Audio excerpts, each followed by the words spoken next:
Les rendez-vous de l'Église protestante unie.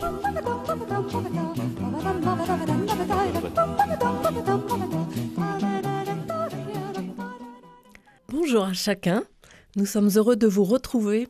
Aujourd'hui, je suis en compagnie du pasteur Éric Perrier. Bonjour. Bonjour.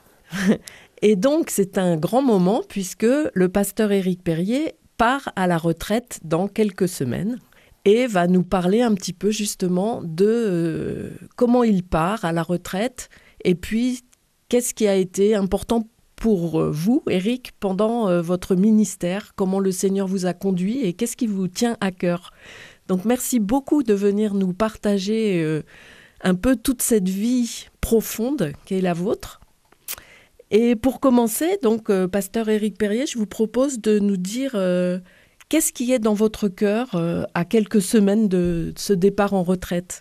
Alors en fait, pour moi, c'est presque un peu un temps de bilan pour toutes ces années de vie et de ministère, je dirais.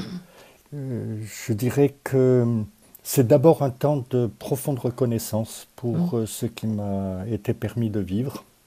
J'ai vécu un cheminement qui a été long, qui a été souvent très difficile, mais je termine avec une grande reconnaissance dans le cœur. En fait, je peux dire que depuis très longtemps, j'ai été conduit par ce verset comme une source d'espérance, ce verset qu'on trouve dans l'Évangile de Jean, chapitre 7, où Jésus, au cœur d'une fête à Jérusalem, s'écrie « Celui qui croit en moi, des fleuves d'eau vive couleront de son sein ». Et je dirais que ça a été un peu la recherche de ma vie, sur le plan personnel, mais aussi pour l'Église, pour le service pastoral qui m'a été confié.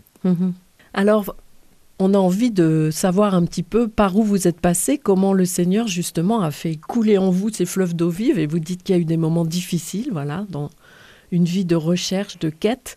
Alors, est-ce que vous êtes né dans une famille chrétienne ? Je suis né dans une famille chrétienne et même dans une famille pastorale. Je suis fils et petit-fils de pasteur. Ah oui, j'ai un grand-père qui a été 40 ans missionnaire à Madagascar. Et donc, voilà, j'ai été, on pourrait dire, formé dans cette église réformée de l'époque, l'église protestante. Et pourtant, à l'âge de 15 ans, je me considérais comme agnostique. Je n'ai pas de souvenir d'avoir eu une foi véritablement d'enfant. Et lorsque ma classe d'âge a fait la confirmation, eh bien moi j'ai dit à mon père que non, je ne voulais pas le faire. Et il a eu la sagesse de me laisser la liberté. Pourtant, j'étais habité par une profonde recherche spirituelle.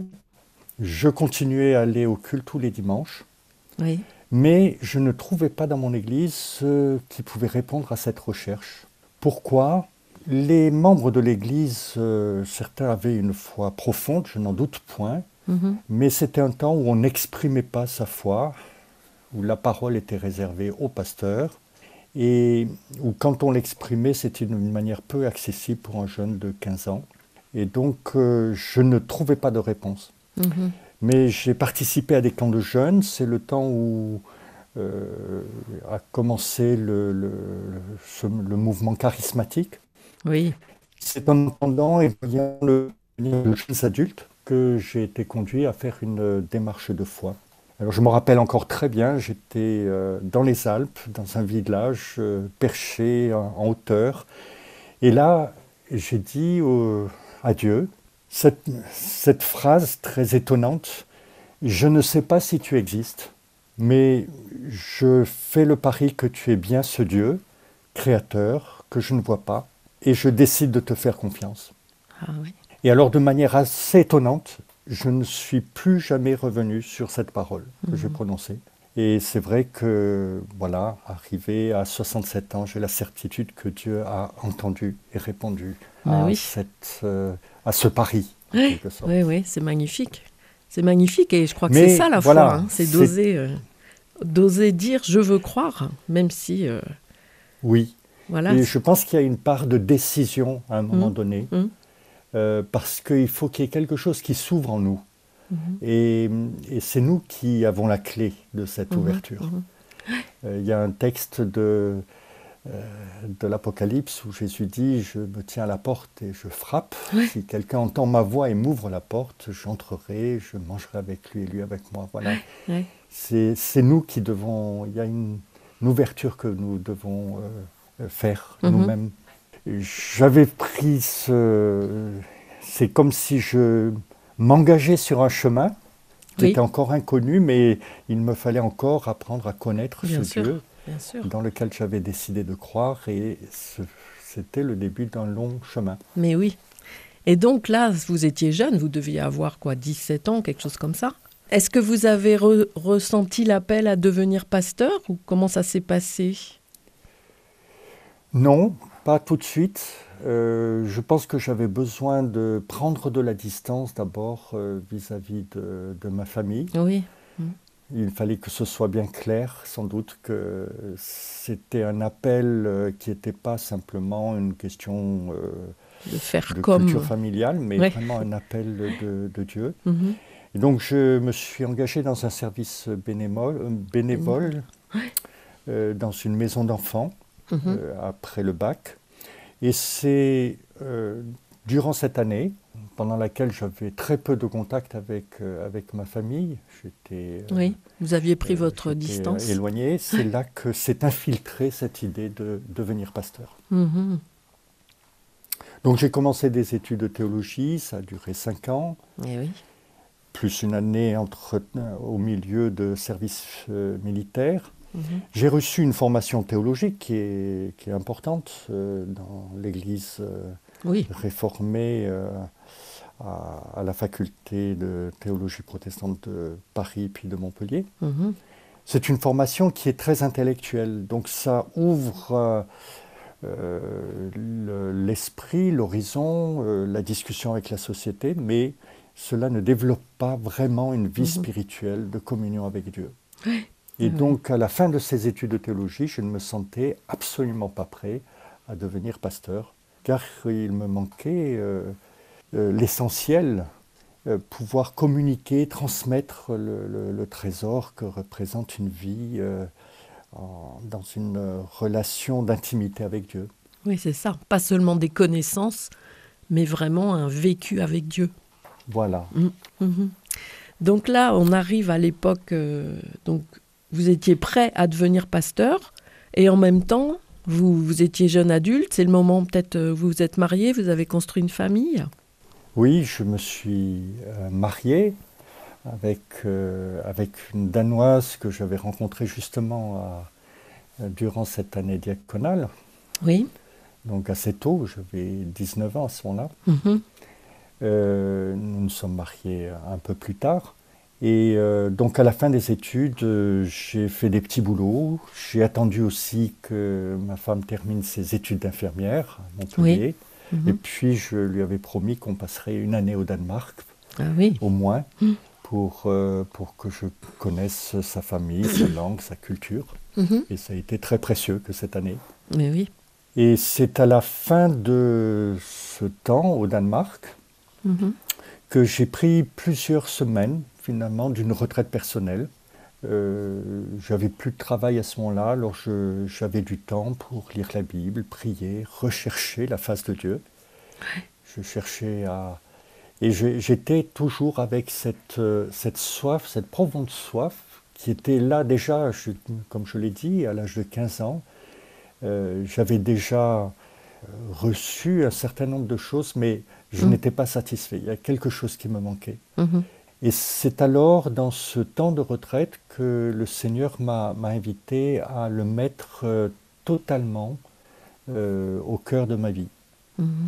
On emploie le mot Seigneur, et souvent c'est un terme comme ça un peu un peu général, générique, et on oublie la signification de ce terme qui signifie qu'il règne. Et finalement, là, le Seigneur m'a dit, mais je veux vraiment régner sur tous les aspects de ta vie. Oui. Et je suis entré à ce moment-là dans ce qu'on pourrait appeler une vie de disciple, c'est-à-dire apprendre à écouter Dieu et à lui remettre vraiment absolument tous les aspects de sa vie, les plus grands comme les plus petits, et accepter de se laisser façonner par lui. C'est ça. Alors Éric, on arrive au moment où vous allez nous raconter le saut de devenir pasteur. Vous venez de nous le raconter en fait. Et je vous propose qu'on écoute un chant que vous aimez bien. Voilà, vous avez choisi ce chant. Je vous laisse le présenter. Oui, c'est un chant que quelqu'un m'a fait découvrir récemment. J'aime bien parce que voilà, ça reprend... c'est une mélodie un peu bretonne avec des instruments de la Bretagne et puis surtout les paroles qui invitent justement Dieu à souffler pas simplement sur nous-mêmes mais de manière large sur tous ceux qui ont besoin de recevoir cet appel à la vie, oui, à la vie qui vient de Dieu. Donc il s'appelle « Souffle sur notre pays ». Sur notre pays. Oui. Et c'est le groupe Antidote. Voilà, exactement. Voilà, on l'écoute.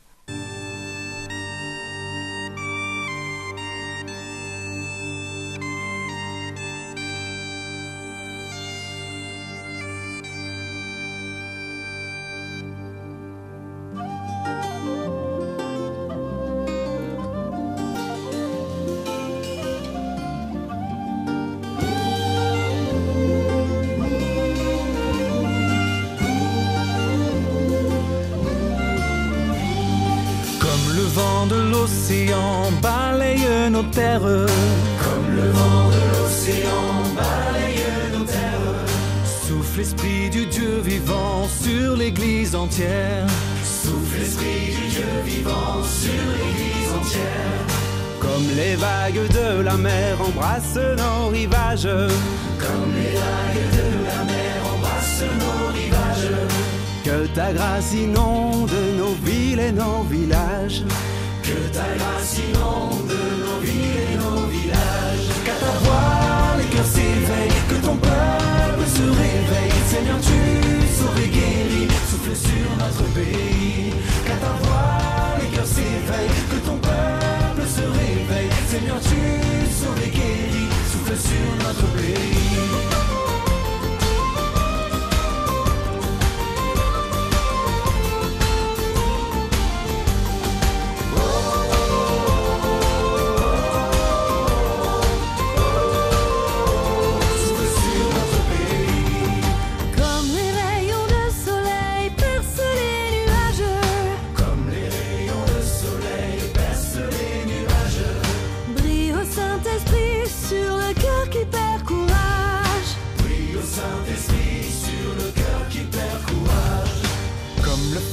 Dans la nuit, au port nous ramène. Comme le phare dans la nuit, au port nous ramène. Que le monde voit ta lumière, que ton règne vienne. Que le monde voit ta lumière, que ton règne vienne. Qu'à ta voix les cœurs s'éveillent, que ton peuple se réveille. Seigneur, tu sauves et guéris, souffle sur notre pays. Qu'à ta voix les cœurs s'éveillent, que ton peuple se réveille. Seigneur, tu sauves et guéris, souffle sur notre pays.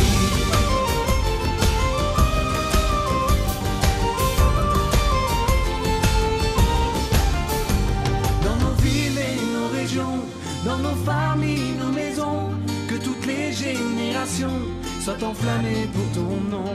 Viens renverser nos idoles, change-nous par ta parole. Nous brandissons l'étendard de Jésus, le roi de gloire. Dans nos villes et nos régions, dans nos familles, nos maisons, que toutes les générations soient enflammées pour ton nom. Viens renverser nos idoles, change-nous par ta parole. Nous brandissons l'étendard de Jésus, le roi de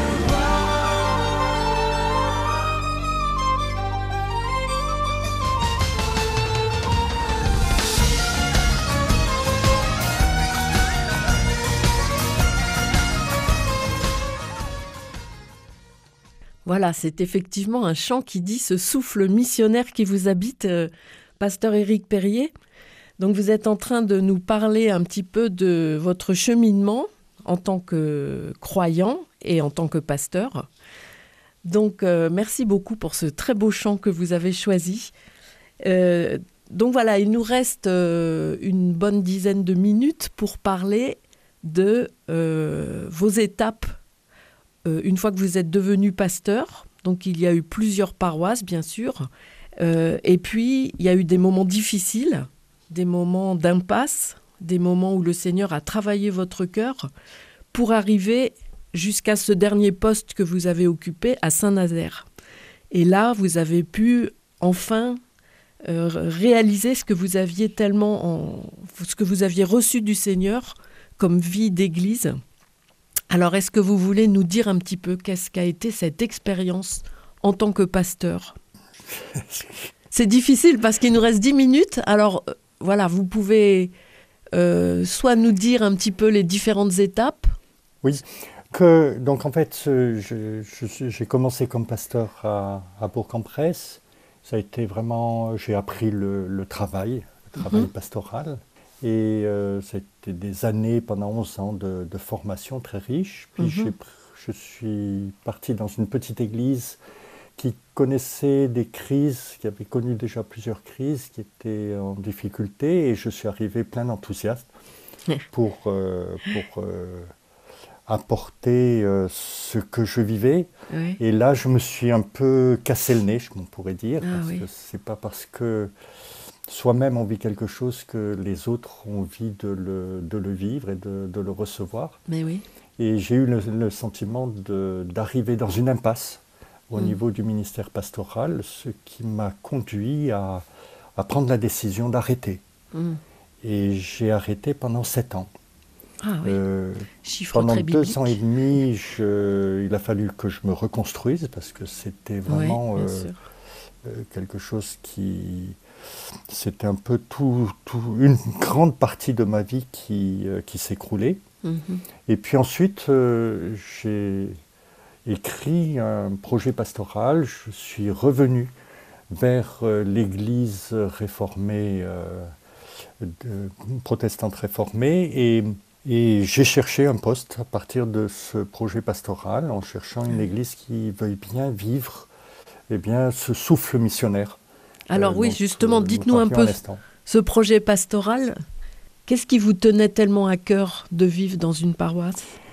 C'était surtout d'abord de retrouver une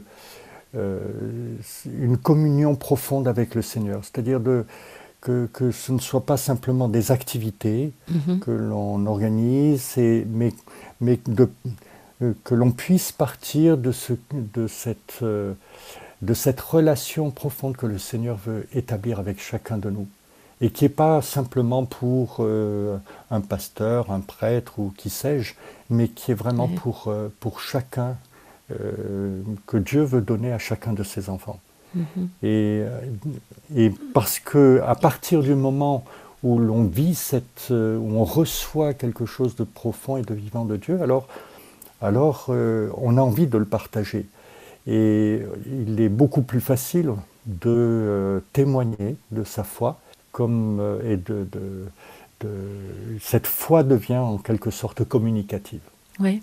Et donc c'est ça qui m'a conduit durant toutes ces années.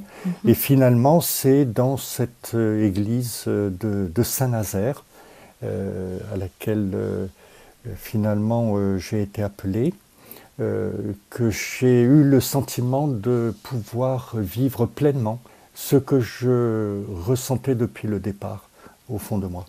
Oui, ça, je trouve que c'est assez magnifique de se dire, le Seigneur vous a préparé, il y a eu des endroits où vous n'avez pas pu vivre ce qui était dans votre cœur comme pasteur, et puis à un moment, le Seigneur vous a fait cette grâce de vous appeler dans un lieu où là, vous avez pu trouver des personnes qui ont adhéré et qui ont partagé avec vous cette vie transformée, en fait. Oui. Et pas seulement... En fait, ce qui a aidé, c'est le fait que Jusqu'à présent, je me retrouvais dans des églises dans lesquelles je désirais, redonner un souffle, tandis qu'ici, à Saint-Nazaire, le projet a été celui d'une implantation d'église. Voilà. Donc oui. d'un commencement à zéro, en quelque sorte, plus ou moins. Un terrain vierge. Même si je n'ai pas été le premier, c'est le pasteur François Anglade qui a commencé. J'ai pris sa suite, mais c'était dans le même état d'esprit. Et donc cela a ouvert une liberté que je n'ai pas trouvée précédemment. Et alors, il y avait une personne qui avait reçu une image qui vous a beaucoup parlé, justement ? Et oui, parce que donc, j'ai cherché un poste pastoral pendant 4 ans et demi. J'ai fait le tour de ce qu'on appelle les présidents de région, un peu l'équivalent d'un évêque. Et j'ai rencontré de nombreux conseils presbytéraux d'églises locales. Donc ça a été une longue démarche. Et puis je me suis rappelé à la fin, et je n'y pensais plus à ce moment-là, mais plus tard je me suis rappelé une image qu'un ami m'avait donnée avant que je m'arrête. Que j'arrête le ministère pastoral, et il m'avait dit, mais je te vois dans un magasin de chaussures et devant toi il y a de nombreuses boîtes de chaussures qui sont ouvertes, il y a une vendeuse qui ne sait plus quoi faire et tu n'arrives pas à trouver une paire de chaussures qui puisse aller à tes pieds.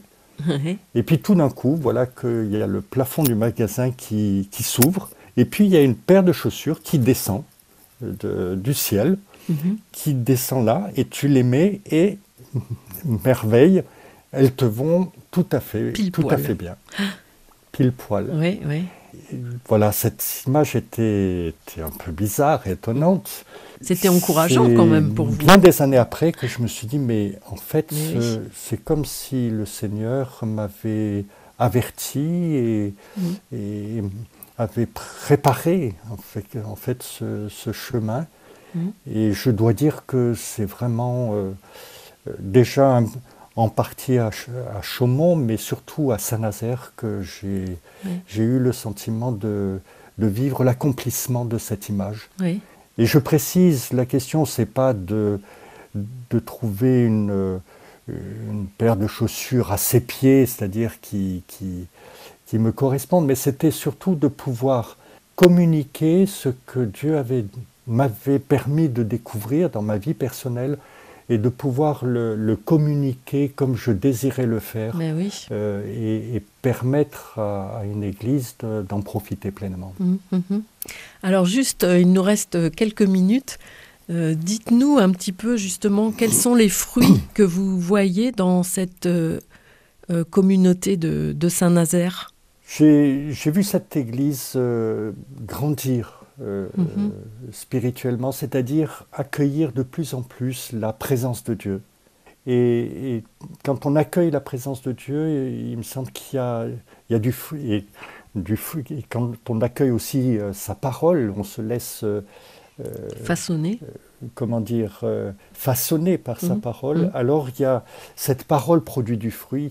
Par exemple, nous avons une fois par mois des partages café croissant. On accueille des personnes que chaque membre de l'Église invite dans ses connaissances, sa famille, ses connaissances. Et nous accueillons ces personnes pour un temps de réflexion et puis autour d'un témoignage de vie aussi. Et les retours que j'ai de la part des accueillis, c'est la joie qu'ils voient, l'accueil, la bienveillance, la bonne atmosphère qu'il peut y avoir, et en particulier cet accueil de chacun. Et pour moi, c'est vraiment un sujet de joie et un signe d'une église qui se porte bien. Oui, et qui se laisse vraiment habiter par cet esprit du Seigneur qui transforme les cœurs, oui. Et justement, ces personnes de votre communauté, elles se réunissent elles-mêmes? Il y a des petits groupes de maisons?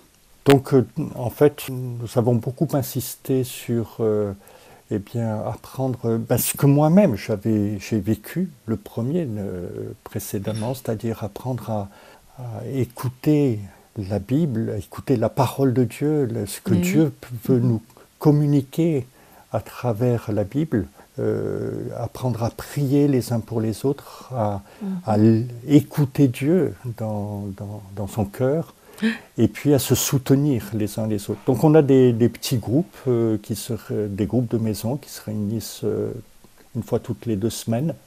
Ah oui. Et puis au cours du culte, il y a un temps où chacun peut aussi intervenir, dire ce qu'il reçoit du texte biblique. Au cours du culte, il y a au moins 3 personnes qui préparent une des prières. Chacune une des prières. Il y a un temps de prière libre. Voilà. Tout est mis en œuvre pour que chacun puisse à la fois recevoir de Dieu au plus profond de son être, et en même temps pouvoir communiquer ce qu'il reçoit, le partager, parce que c'est dans ce double mouvement que nous pouvons vraiment grandir dans la foi. Merci beaucoup, Éric Perrier, pour nous partager cet esprit du Seigneur qui vous habite vraiment et qui vous donne envie de pouvoir communiquer largement une véritable vie de communion avec le Seigneur. Voilà, donc là vous arrivez devant une page blanche, ça va être le moment de la retraite et un pasteur va prendre votre suite à Saint-Nazaire. Oui, voilà. Et donc je suis très heureux parce que je suis certain qu'il va pouvoir continuer la démarche entreprise et même la mener plus loin. Il va falloir encore ouvrir cette église sur l'extérieur et lui permettre de partager ce qu'elle a reçu. Et puis moi-même, je suis devant cette page blanche et en fait, quel est mon état d'esprit ? Je me sens d'abord disciple de Jésus-Christ. Il est celui qui donne sens à ma vie et je suis vraiment habité par cette conviction que un chemin est déjà préparé. Il va simplement me falloir le discerner, le recevoir, m'y engager. Et je ne vais plus être pasteur avec un titre, comme avec une fonction, mais je ne cesse pas d'être enfant de Dieu et serviteur du Christ et dans ce qu'il va ouvrir devant moi. Merci beaucoup. Et nous vous souhaitons un beau chemin, encore bien sûr, avec le Seigneur. Voilà, à bientôt. Merci.